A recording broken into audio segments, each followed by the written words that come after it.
The most powerful man in the most brutal prison on earth was standing right in front of me, his face a mask of pure terror.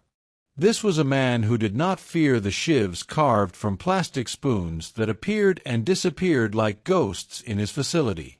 He did not fear the riots that stained the frozen yard crimson, uprisings he could crush with a single, curt command. And he most certainly was not afraid of me, the lone American observer sent to this forgotten corner of the world. No. Warden Ivan Morozov was terrified of a single sentence, just 2 words I had whispered into the chaos of this place a week earlier.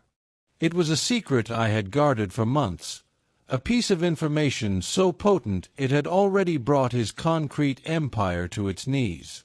Now, as he stood trembling, stripped of his power and dignity, he was about to discover just how deep the rot in his own foundation truly went.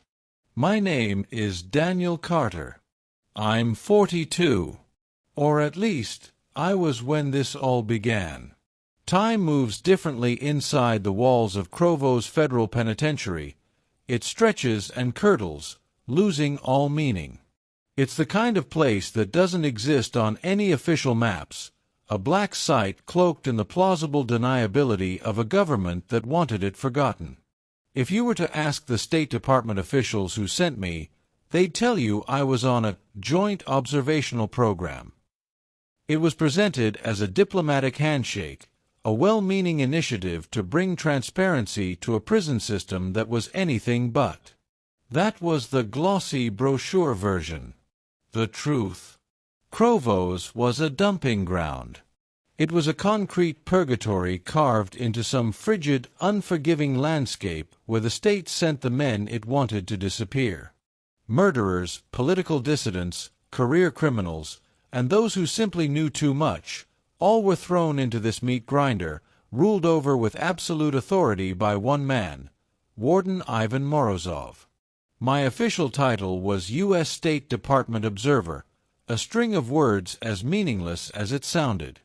My job was to watch, take meticulous notes, and file reports that I knew, with a soul-crushing certainty, would end up in a dusty cabinet in Langley, unread and ignored. The first few months were a masterclass in irrelevance.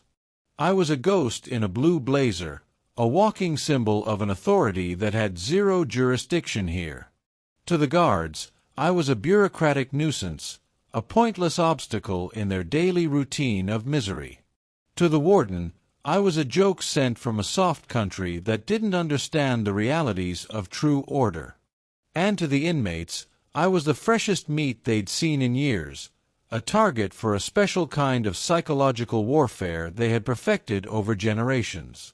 Before we delve deeper into this abyss, if you're the kind of person who believes that even in the darkest places, a single spark of truth can start a fire, and you appreciate suspense that crawls under your skin and stays there, then do me a solid and hit that subscribe button.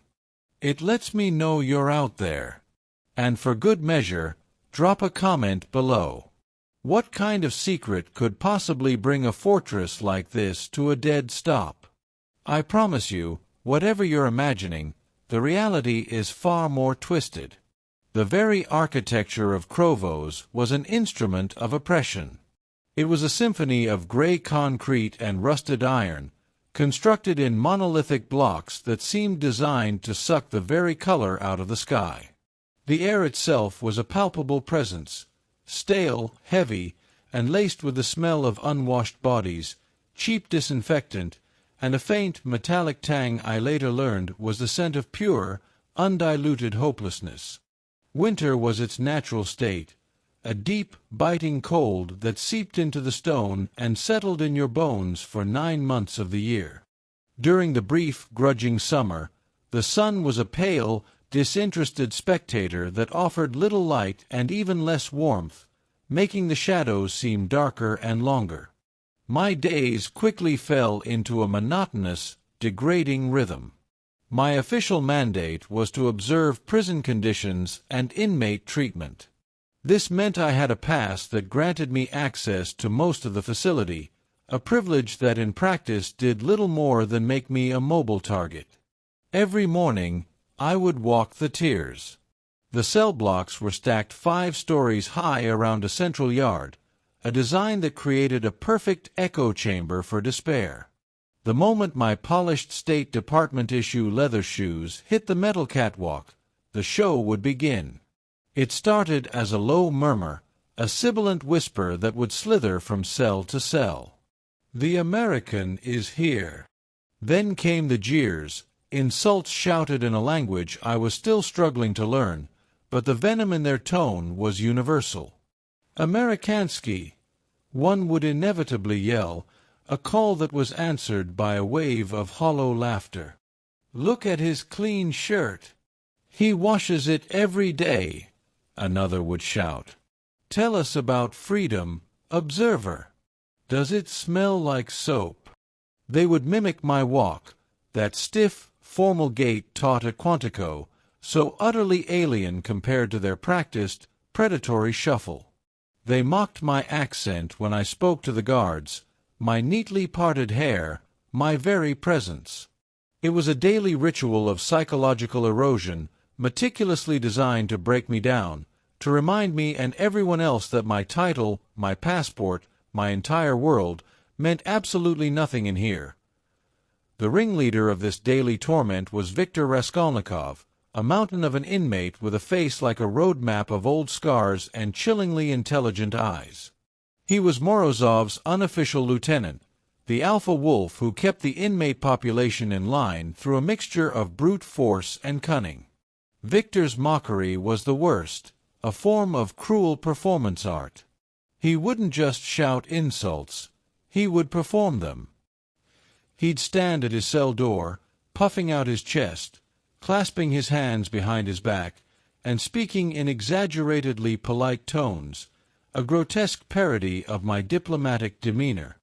"Oh, Mr. Carter," he would call out, his voice dripping with faux deference, "might we trouble you for an observation on the quality of today's gruel? Your expert opinion would be invaluable." The other prisoners would howl with derisive laughter, the sound echoing through the concrete canyon like the cries of the damned. And the guards? They did nothing. In fact, they encouraged it. They would lean against the railings, arms crossed, with thin, cruel smiles playing on their lips. My humiliation was their morning entertainment, a break in the monotony. More than that, it reinforced the prison's brutal hierarchy. It showed every single person in Krovos that the warden's world was absolute, and my presence was a complete and utter farce. The conductor of this entire orchestra of degradation was Warden Ivan Morozov himself. The man looked as if he were carved from the same cold stone as his prison.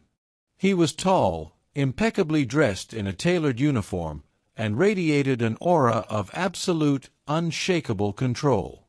He possessed a politician's smile that never, ever reached his cold, slate-gray eyes. During our mandatory weekly meetings, he would lay on a thick, superficial courtesy that was honestly more insulting than any shouted jeer from an inmate.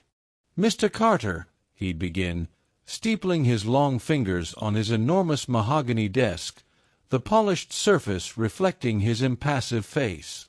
"I do hope my men are making you feel welcome." The subtext was always crystal clear. You are weak. You are soft. You are an unwelcome child in a world of men, and you do not belong here.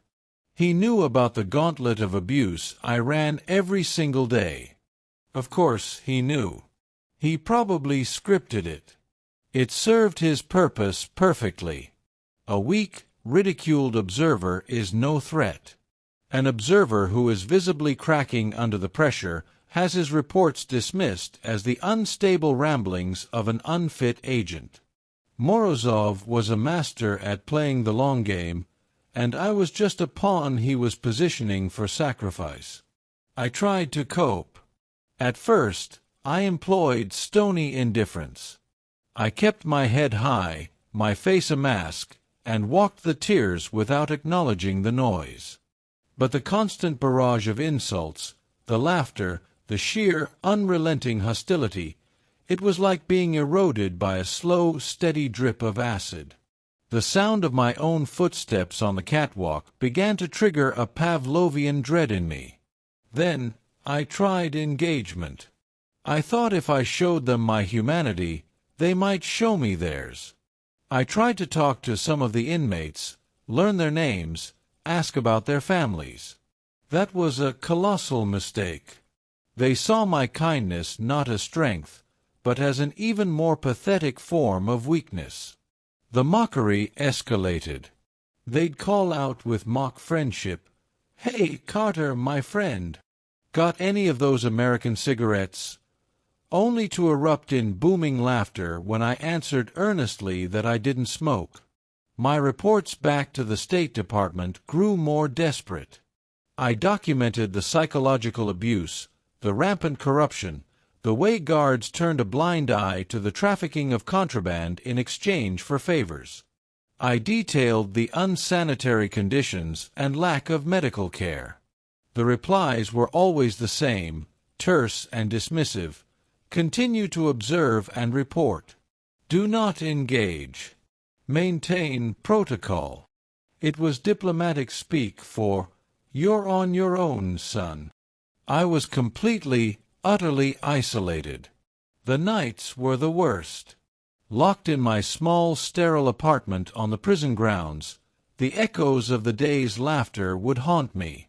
I'd lie awake for hours, feeling the concrete walls of Krovos closing in, not just physically, but mentally. I felt myself disappearing, my identity being ground down into the same gray dust that covered every surface in this godforsaken place. I knew, with a certainty that chilled me to my core, that if something didn't change, I was going to break. Not with a bang, but with a whimper. The breaking point wasn't a single, dramatic event. It was the final straw on a camel's back that was already collapsing. It happened on a Tuesday, a day so bleak and gray it felt like the world had given up on color altogether. I was on the third tier of Block C during the midday meal, watching the inmates being served a foul-smelling gruel from a dented metal pot. Victor, as usual, was holding court. He strutted to the bars of his cell, a newly acquired pair of worn leather boots on his feet, a status symbol in this place. He saw me standing there, my notebook and pen in hand, a wide, malicious grin spreading across his scarred face. "Observer!" he boomed, his voice silencing the entire block. Every inmate turned to watch. He held up a piece of hard, black bread from his tray. "Amerikansky, a question for you." He held the bread out between the bars. "In your land of milk and honey, your land of freedom, do your dogs eat better than this?" Snickers and jeers rippled through the block. I kept my face a neutral mask, my heart pounding a steady, heavy rhythm against my ribs. "I am here to observe, Victor, not to answer questions." "Oh, but this is an observation," he shot back, his eyes twinkling with malice. "Observe this." With a theatrical flick of his wrist, he threw the piece of bread. It landed on the filthy catwalk with a dull thud, right in front of my polished shoes. This is what a man eats in Krovos. Is this what freedom tastes like, Mr. Carter? The laughter became a roar. The guards who were posted nearby were watching, their faces alight with amusement. Every fiber of my training, every diplomatic protocol, screamed at me to just turn and walk away. Ignore it. Report it. But something inside me, something I thought had long been extinguished, finally snapped. It wasn't hot, reckless anger. It was a cold, crystalline fury. A moment of absolute, terrifying clarity. I was fighting a war of attrition, and I was losing. Badly. I couldn't win with defiance, and I couldn't win with kindness. Morozov and Victor were playing a game of psychological dominance, and for months I had been playing by their rules. It was time to burn the rulebook. I didn't bend down to pick up the bread. I didn't yell or rise to the bait. I just stood there, motionless, letting the silence stretch and thicken. I looked past Victor, my eyes sweeping deliberately across the other inmates, making eye contact with the smirking guards, and then landing back on him. The laughter died down, sputtering out into a confused curiosity. This wasn't the reaction they knew. This wasn't the crumbling American they had come to expect. Then I took one slow, deliberate step closer to his cell. I saw the guards on the upper tier tense up, their hands moving instinctively toward their batons. Victor's triumphant smirk faltered, a flicker of uncertainty in his eyes. I leaned in, so my face was just inches from the bars, and my voice was no louder than a dry whisper, a sound meant only for him but charged with enough force to command the absolute attention of everyone on that block. I didn't whisper a threat. I didn't promise payback from my government. I didn't mention his family. I just whispered 2 words. Northern Star. That's it. That's all it took. The effect was instantaneous and profound. Victor, the hulking brute who ruled the entire cell block with an iron fist, went deathly pale. The blood drained from his face, leaving his scarred skin a pasty, clammy gray. The arrogance that defined him vanished from his eyes, replaced by a raw, naked, primal fear. He stumbled back from the bars as if I had struck him with a physical blow. The silence in the block was now absolute, thick with confusion and a dawning, collective dread. The inmates stared at the cowering Victor, then at me, their faces a gallery of shock and disbelief. They hadn't heard what I'd said, but they saw what it did. They saw their unbreakable enforcer, their leader, crumble from 2 whispered words. You could feel it in the cold, stale air.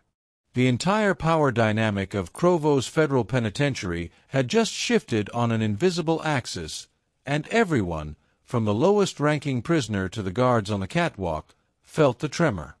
I held his terrified gaze for one more second, letting the image of his collapse burn into the minds of every man watching. Then, without another word, I turned with measured calm and walked away. My footsteps on the metal catwalk were the only sound in that vast, silent space.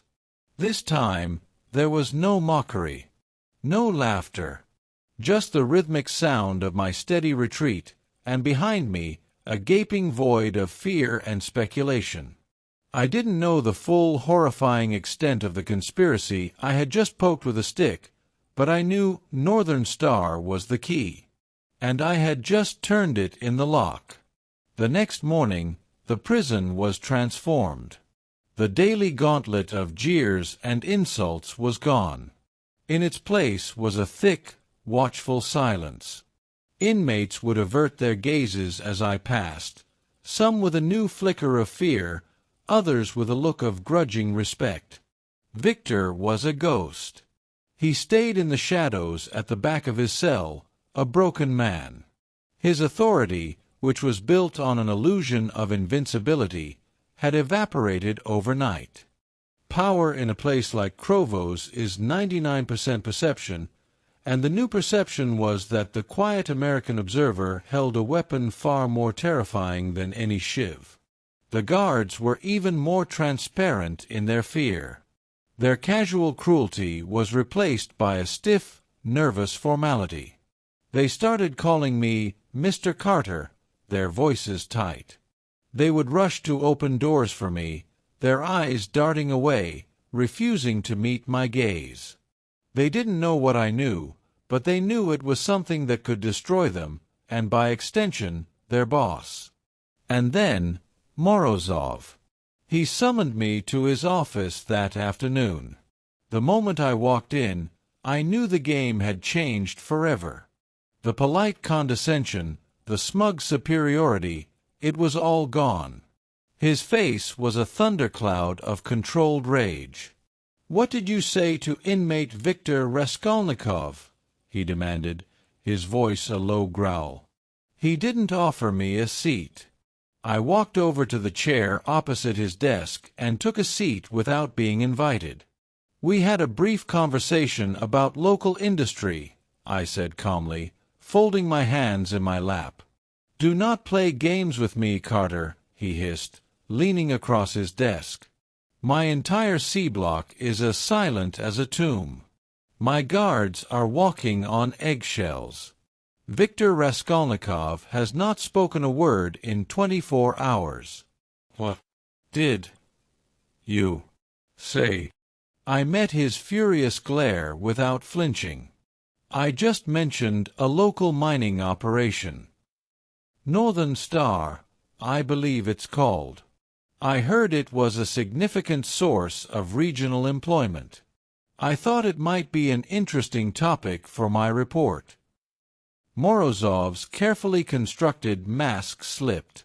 For a split second, I saw the same raw, primal fear I had seen in Viktor's eyes, and it was glorious.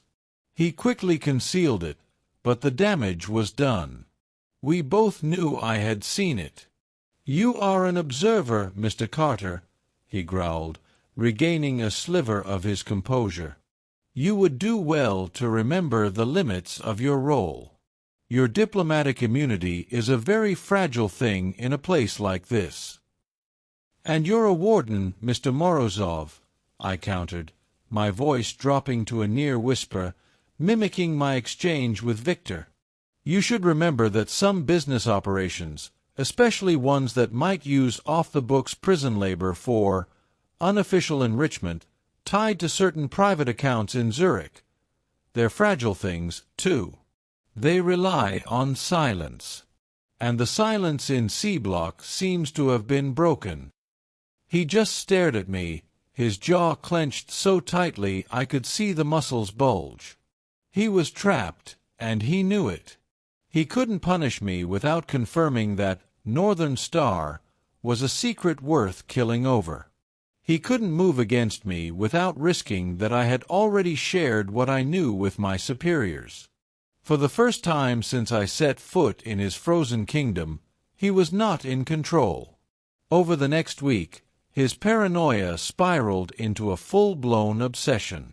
He was tearing his own empire apart, searching for a ghost. He was looking for the source of my information, for the rat inside his walls, but he was looking in the wrong place. The secret wasn't inside Krovos.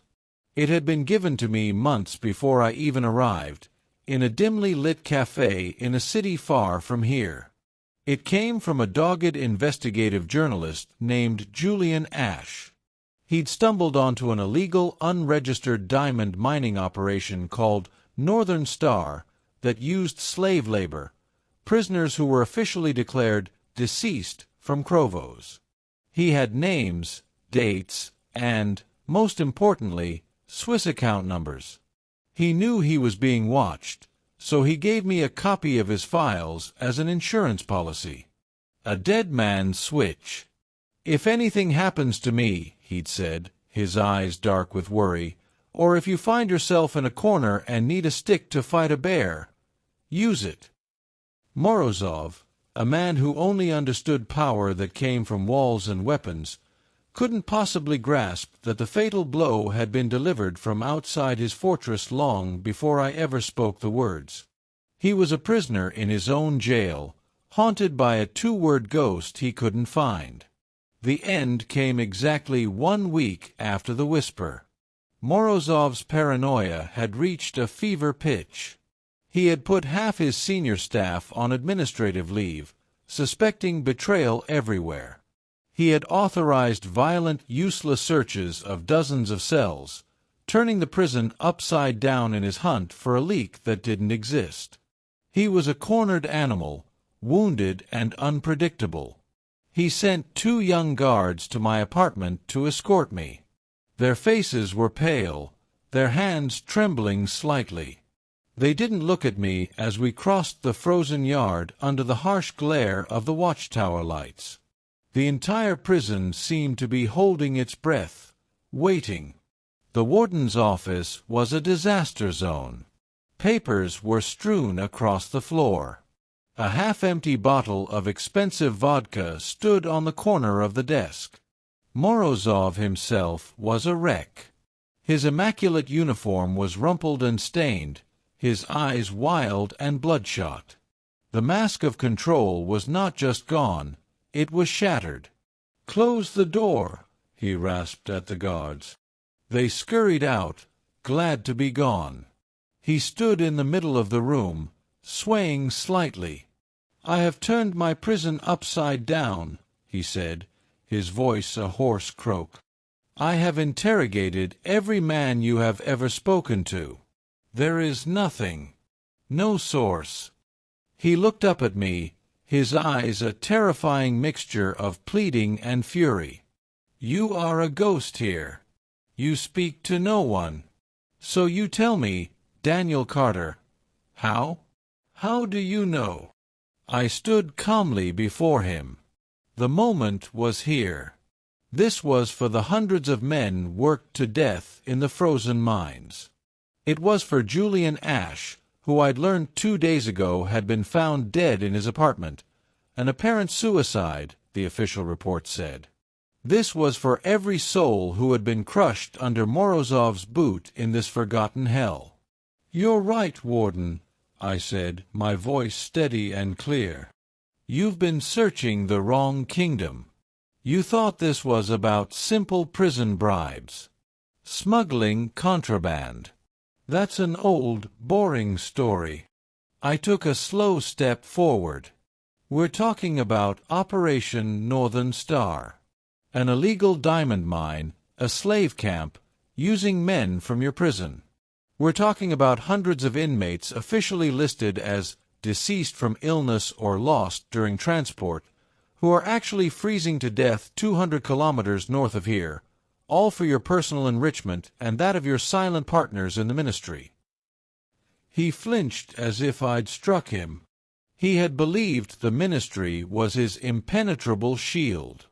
"But even that," I said, taking another deliberate step closer, closing the distance between us, "isn't the real secret, is it, Ivan? That's just the crime.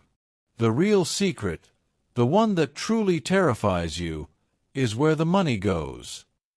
His face, already pale, went completely ashen. "You thought no one could ever connect the warden of a remote penal colony to a numbered vault in Zurich. You thought your partners in the government would protect you. But right now, they're just as scared as you are. Because the blood diamonds from Northern Star, the millions of dollars you've been carefully laundering, they don't just disappear into thin air." I was right in front of his desk now, leaning in, using that same devastatingly quiet voice he now associated with his own ruin. "The account number," I said, "the one that the journalist Julian Ash found before you had him killed, the one that has been flagged by international financial crimes investigators for the last 48 hours, the final beneficiary, the ultimate owner of all that blood money, is your own Minister of Justice." And then, the final, fatal blow. "And 3 hours ago," I said, glancing at my watch as if checking a timetable, "a complete dossier, containing satellite imagery of the mine, encrypted transaction logs from the Zurich Bank, and your own communication records with the minister's office, was delivered to the international editor at The Guardian. The story is scheduled to go live in 2 hours. You see, Warden, it's already over." And that's when he froze. I don't mean that as a metaphor for fear. I mean he literally, physically froze. His body went completely rigid. The wild, frantic energy in his eyes vanished, replaced by a vast, empty void of cognitive collapse. His mouth hung open, a silent scream trapped in his throat. In that instant, his entire world, his power, his wealth, his future, had been utterly and completely obliterated. He wasn't looking at me anymore. He was staring past me, at the smoldering ruins of his life. The fear was so absolute, so all-encompassing, that it had short-circuited his entire being. He had built an empire on the unshakable belief that he was untouchable. In the space of a single minute, I had shown him that he was nothing but a disposable middleman, about to be sacrificed by the very system he served. I watched him for a long moment. The most powerful man in Krovos, now a hollow shell, a statue of his own downfall. Without another word, I turned, opened the door to his office, and stepped out into the hall, leaving him frozen in his personal hell. As I walked out into the central yard, a strange and unexpected thing happened. From a window high in Block C, a single inmate began to tap rhythmically on the thick glass with his knuckles. Then another joined in from a different cell. Soon, the air was filled with this quiet, steady, rhythmic tapping. It wasn't applause. It wasn't a cheer. It was something else entirely, something more primal. It was a sign of respect, a sign of fear.